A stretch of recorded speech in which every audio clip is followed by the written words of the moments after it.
है कि सफाई कर्मचारियों के लिए एक कदम उठाया आपने, तो उसके बारे में कुछ बताएं। देखिए, हम सबको मालूम है कि सफाई कर्मचारियों के साथ बहुत अन्याय इस देश में हो रहा था। मतलब इनकी सेप्टिक टैंक में सफाई करने में इनकी मृत्यु हो जा रही थी, लेकिन इनको एक कॉम्पेंसेशन भी नहीं दिया जा रहा था, जबकि सुप्रीम कोर्ट की क्लियर गाइडलाइंस है।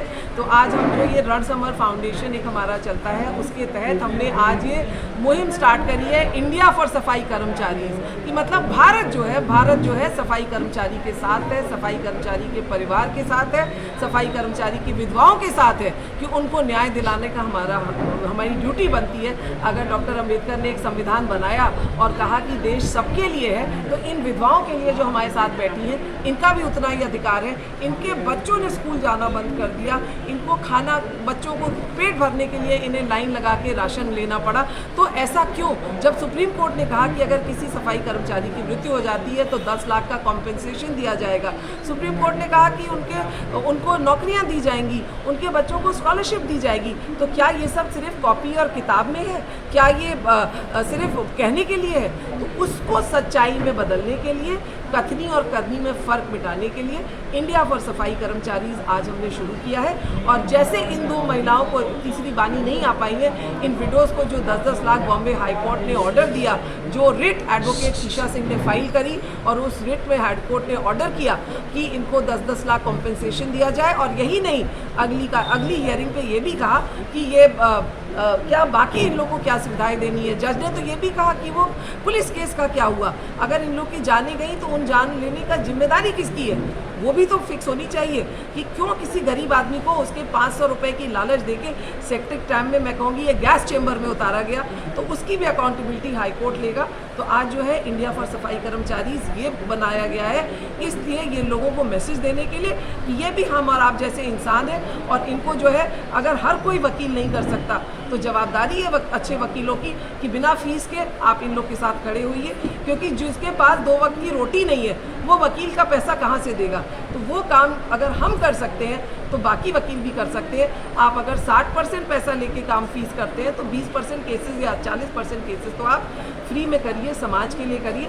यही मिशन हमारा है कि हम और वकील जो समाज के लिए सेवा करना चाहते हैं उनको जोड़ेंगे, संस्थाएं जो करना चाहती हैं उनको जोड़ेंगे, लेकिन एंड हमारा जो मिशन है कि सफाई कर्मचारियों को उनका हक मिले, उनके परिवार को न्याय मिले, और जो संविधान में लिखा गया है, जो सुप्रीम कोर्ट का ऑर्डर्स है, उसका पालन किया जाए। आपके रिकॉर्ड के हिसाब से कितने सफाई कर्मचारियों की मृत्यु हो गई है सेप्टिक टैंक में साफ करने के? ये एडवोकेट ईशा सिंह आपको डिटेल्स देंगी कि कितने हुई है। आप जी, सफाई कर्मचारियों की सबसे बड़ी प्रॉब्लम ये है कि कोई डेटा नहीं है। इस साल पार्लियामेंट ने कहा है कि पिछले 5 साल में एक भी सफाई कर्मचारी की मौत नहीं हुई है देश में। पर अगर आप देखेंगे, जिस साल हमने अपनी PIL दाखिल की थी, जिस साल इनके पतियों की मृत्यु हुई थी, उस साल बम्बई में ही 20 से ज़्यादा मौत हुई थी। तो जब कोई ऑर्गेनाइजेशन इनकी मृत्यु का अकाउंट नहीं करना चाहता, तो हम कैसे प्रॉब्लम सॉल्व कर सकते हैं? जब तक आप प्रॉब्लम को एक्नॉलेज नहीं करेंगे, तब तक उसका सल्यूशन नहीं निकलेगा। और इसीलिए हम हाई कोर्ट के पास गए हैं, और हाई कोर्ट ने कहा है कि आप हमें बताइए कि 1993 जब से मैनुअल स्कैवेंजिंग बैन किया गया है कंट्री में, तब से कितनी मौतें हुई हैं। तो ये हमें ट्यूसडे को पता चले। मैडम, ये कम से कम आप किसको जिम्मेदार ठहराते हो इस चीज़ का? जिम्मेदार? हाँ जी, मैं कहूँगी कि जिम्मेदारी इसका जिम्मेदार सरकार है। मैं जवाब दूंगी। इसका जिम्मेदार सरकार है, इसका जिम्मेदार वो सोसाइटी है, कौन है इसका जिम्मेदार? जी, मैं कहूँगी इसकी जिम्मेदारी एक इंसान पे नहीं डाली जा सकती। सरकार की भी है, कभी कभी कोर्ट्स की भी होती है, पुलिस की भी है, और बहुत ज़्यादा प्राइवेट हाउसिंग सोसाइटी की भी है। सिर्फ लास्ट वीक हम लोग दिल्ली में थे, वहाँ पे एक प्राइवेट फैक्ट्री ओनर ने सफाई कर्मचारियों को 2000 रुपये के होप में बिना सेफ्टी गेयर के अंदर भेज दिया और वो लोग मर गए और बाहर आ गए।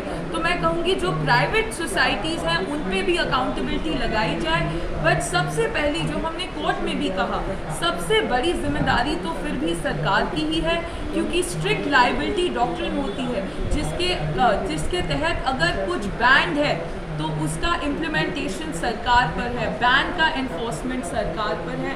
तो जब तक सरकार प्रोएक्टिव नहीं होगी, मैनुअल स्कैवेंजिंग हमारे समाज से गायब नहीं हो सकता। इसमें मैं एक बात ऐड करूंगी, मैं तो कहती हूँ इसको मैं आज ज़माने का सुपारी किलिंग मानती हूँ, क्योंकि जब हमने आरटीआई करी बीएमसी से कि कितने मैनुअल स्कैवेंजर्स की डेथ हुई है, आपका जो सवाल है, तो आरटीआई में जवाब दिया बीएमसी ने नील।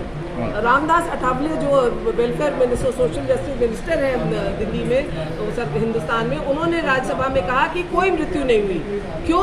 वो कहते हैं कि हम तो ये करवाते नहीं हैं, ये कॉन्ट्रैक्टर करवाता है। तो जिस बीएमसी की 50,000 करोड़ का बजट है, वो बीएमसी ऐसे कैसे कह सकती है कि हम कॉन्ट्रैक्टर को बोलते हैं सफाई करने के लिए? इसका मतलब क्या आपने सुपारी दे दी कॉन्ट्रैक्टर को कि वो इन लोगों की जान को गाजर मूली की तरह बेच दे?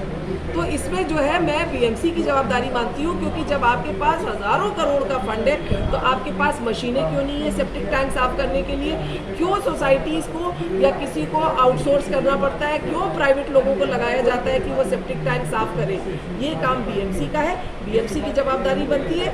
और इसीलिए जब हाईकोर्ट में ये मामला चला और सरकारी वकील ने कहा कि नहीं हाउसिंग सोसाइटी कॉम्पेंसेशन दे, तो हमारे एडवोकेट ने यही बात उठाई कि प्राइवेट हाउसिंग सोसाइटी कभी पैसा इकट्ठा करेगी नहीं, आपकी जवाबदारी है, आप पैसा इनको दीजिए और आप प्राइवेट हाउसिंग सोसाइटी से पैसा इकट्ठा कर लीजिए। तो इन